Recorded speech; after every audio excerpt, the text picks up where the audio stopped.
Here's my 5-step fat loss plan that you can set up one time and you don't have to think about it ever again.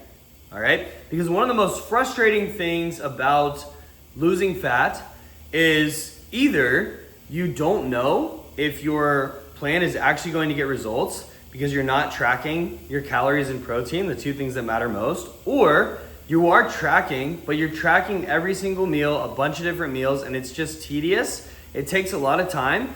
And we know that, especially if you're eating out at restaurants, things like that, it's very easy for you to think you're eating some certain level of protein and calories and that not actually be the case. It could be off by 10 to 20%, which is enough to wipe out or at least slow down your fat loss progress. So here's my 5-step plan for you to see amazing results, and you only have to think about it once when you're getting it set up, and then it's smooth sailing from there on out. 5 steps.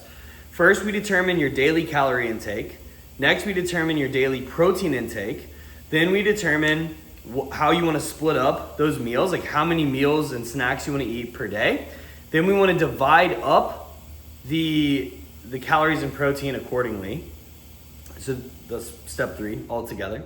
Then step 4, you want to figure out 3 to 5 options for each of those meals / snacks. And then number 5, you execute and keep executing the plan. So number 1, you got to figure out your daily calories. So there are a lot of different ways to figure this out. There are calculators online that you can use to determine how many calories you need to eat per day to maintain your weight. And then you'll just subtract some calories from that, and that'll give you your daily calorie goal. Another way that you could do it is just take your current body weight and multiply it by 12. So if you're 200 pounds, multiply 200 times 12, that's 2,400 calories. You can do that with any weight.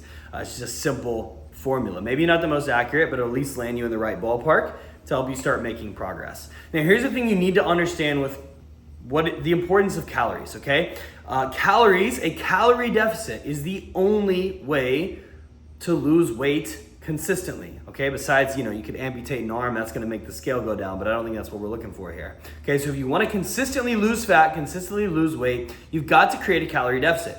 Why? So a calorie is just a unit of energy. It's just a way to measure energy. And food contains calories, and we need energy. We need energy to do all the things that our body does. Everything our body does requires energy, whether that's externally, moving your hands, walking around, doing things. Also, just sitting down, lying down on the couch, even asleep at night, all your organs are working. Therefore, your organs need energy. So we need energy, okay? And we get energy, of course, from food, but we also have energy in the form of fat. Your fat cells is just your body's way of storing energy for later use. So this is simple math. You cannot deny this, okay? The sooner you understand this, the sooner you can start making progress. Don't fight this, okay? Your calorie intake absolutely matters for weight loss. Now, that does not mean that you have to track your calories. In fact, with this plan, you're not going to need to track calories, okay? You're just gonna set the plan up once. But it is important to know that you need to eat in a calorie deficit to lose fat. Now, from a simple math standpoint, you need to eat in about a 500 calorie deficit every day to lose fat. So what does a deficit mean? A deficit means that whatever your maintenance calories are, however many calories you have to eat to maintain your current weight, you need to be eating less than that to lose fat. Because when you consume fewer calories than your body's burning, the body has to make up the difference somewhere, and it's primarily going to choose fat, because that's literally why God gave us fat cells, to store energy when we need it, okay? So you eat in a calorie deficit. For the math nerds out there, a 500 calorie deficit per day, okay, meaning you're eating 500 calories less than your maintenance calories, is going to produce about 1 pound of fat loss per week. So you can run some numbers on that depending on how quickly you want to lose weight. And generally, you don't want to lose more than 1% of your body weight per week. Most of the time, I recommend being closer to 0.5%. So if you're 200 pounds, losing a pound a week. You're 150 pounds, losing 0.75 pounds per week. And you can calculate the math accordingly. But anyway, we need to figure out your daily calories. Once we have that, whether by using a calorie calculator online and subtracting some calories from that, or just using the simple equation of 12 times your current body weight, start there, okay? We figured out your daily calories. Next, we need to figure out your daily protein goal. Protein is super, super important for general health, energy, and of course, building and maintaining muscle while you're losing fat. The problem is I see most people that I talk to are either way under consuming protein or they're trying to eat some astronomical amount of protein that somebody told them they need to eat, but really it's way more than they need. And it's not bad. Over consuming protein is not really bad for you, right? If you're a generally healthy person, you don't have kidney issues, things like that, consuming tons of protein is not bad, and it might have some small benefits, but over a certain point, like you're getting very, very little benefit. And most people I talk to, even me, who I love eating chicken, beef, steak. I'm a huge meat lover, but despite that, I still don't want to be eating gobs and gobs of protein all day. So my recommendation, 0.7 grams per pound of your goal body weight, not your current weight, your goal body weight, 0.7 times goal body weight. So if your goal is 150 pounds, you'll multiply 150 times 0.7, and that should get you 105 grams of protein. Now, are there benefits to eating more than 0.7? Yeah, there are, but it's diminishing returns, okay? You can eat more protein, but you're gonna get minimal benefit. If you like eating more protein, do it. But consuming way more protein, 1 gram per pound or even more than that, for most people that I work with, I found has minimal benefits at that point. 0.7 seems to get pretty dang close to maximizing the benefits of protein while still being at a level that's doesn't make you want to throw up because you're stuffing yourself with food that you don't want to eat anymore. Okay, so now we got your daily calorie and your daily protein goal. Next, we need to determine how many meals you want to eat per day, meals and snacks, and you want to figure out how you want to divide up the calories and protein, okay? So first, I just want to say, there is no magic to how many meals you eat, okay? Intermittent fasting or eating fewer meals doesn't burn more fat, and eating more but smaller meals, more frequent smaller meals, despite what you've been told, does not increase your metabolism. At the end of the day, the only thing that matters is your daily calorie intake. So I have seen on the extreme end, people eating as few as 1 meal per day, people eating as many as 6 meals per day. Now, it's not my go-to recommendation, but if you're somebody who knows that you thrive off those things, knock yourself out. Again, 2 meals, 5 meals, not typically my go-to recommendation, but it is something that you may succeed with, okay? And if you know your body, you know what you enjoy, go for it. Most people are gonna do well with 3 to 4 meals, or 2 meals, 2 snacks, 3 meals, 1 snack, whatever, something like that. So again, it's up to you how you wanna split this up. It doesn't matter if every meal is the same amount of calories and protein, or if you wanna do like a heavy dinner or a heavy breakfast, it doesn't matter.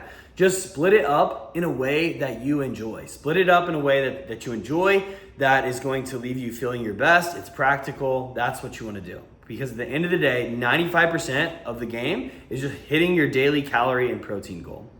All right, now that we've got step 3 taken care of, we know how many meals and snacks you're gonna eat and how we're gonna divide up the calories and protein, now we need to figure out 3 to 5 options for each meal. So you can go into an app like MyFitnessPal. If you already know meals, foods that you wanna eat, plug them into MyFitnessPal and figure out the serving sizes you need of each of those foods to hit the calorie and protein goal required for that meal. Or you can go into your favorite AI, Gemini, Claude, ChatGPT, whatever, and ask them for 3 to 5 meal ideas, 3 to 5 meal ideas for each of the following meals. And then you give them, the name of the meal, breakfast, lunch, dinner, snack, whatever, and then tell them how many calories and protein you need at each of those meals. Once you have those, especially if you use an AI, you do want to double check the math. Just make it double check the math. Most of the time, they nail it, but I have seen, where the AI will get the calculations wrong on the serving sizes, so make sure of that. And if it spits out meals that you're like, I don't like this, or I can't eat that food, or, this isn't practical to make, let it know, and it will give you to ask for more options, and it'll give you more options. So now we know your daily calorie goal, your daily protein goal, we know how many meals and snacks you're gonna eat per day, and we know what 3 to 5 options we have for each of those meals. Now you put the blinders on, you throw everything else out of your brain, and you just eat those meals that you have laid out. You start the plan and you execute the plan consistently, week after week after week after week, and you will see great results, and you're not gonna have to rework the plan for the most part. I will leave you with 3 things to pay attention to. Number 1, if you start the plan and you're not losing any weight for 2 to 3 weeks, our calories are probably too high. Drop your calories by about 300, rework the math again, and I can pretty much guarantee you're gonna start losing weight at this point. Number 2, if you're losing weight and maybe losing weight super quickly, which you're like, oh, I'm excited about this, but I'm ravenous all the time, I have low energy, whatever, then you probably wanna bump your calories up, or probably a little too low. Bump your calories up by 300, rework everything, and then execute the plan. That should help you lose weight at a more sustainable pace so that you're losing weight at a good pace, but you're also feeling good while doing it. The third thing is if you have a lot of weight to lose, like 50 plus pounds, once you hit the 30 to 50 pound mark of weight loss, and possibly sooner, but probably not, a smaller person just needs fewer calories than a bigger person. So you might want to rework the math. You might want to drop another 300 calories once you've lost a lot of weight. But I would not do this preventatively or proactively. I would only do this if you're seeing the scale drop down. You were losing 1.5 pounds per week or 1 pound per week, and now you're only losing half a pound per week. Then, if you see a substantial change, then I would make the adjustment. But I wouldn't just be like, oh, I lost 30 pounds, Nate said this, so I'm gonna drop 300 calories. Don't do that if your rate of progress is still good. Your calorie needs will decrease as you lose weight, but probably not as much as you think. So that right there is my 5-step plan. Think about it once, maybe twice, and you're gonna be rocking and rolling. You just follow the plan consistently over and over and over until you hit your goal.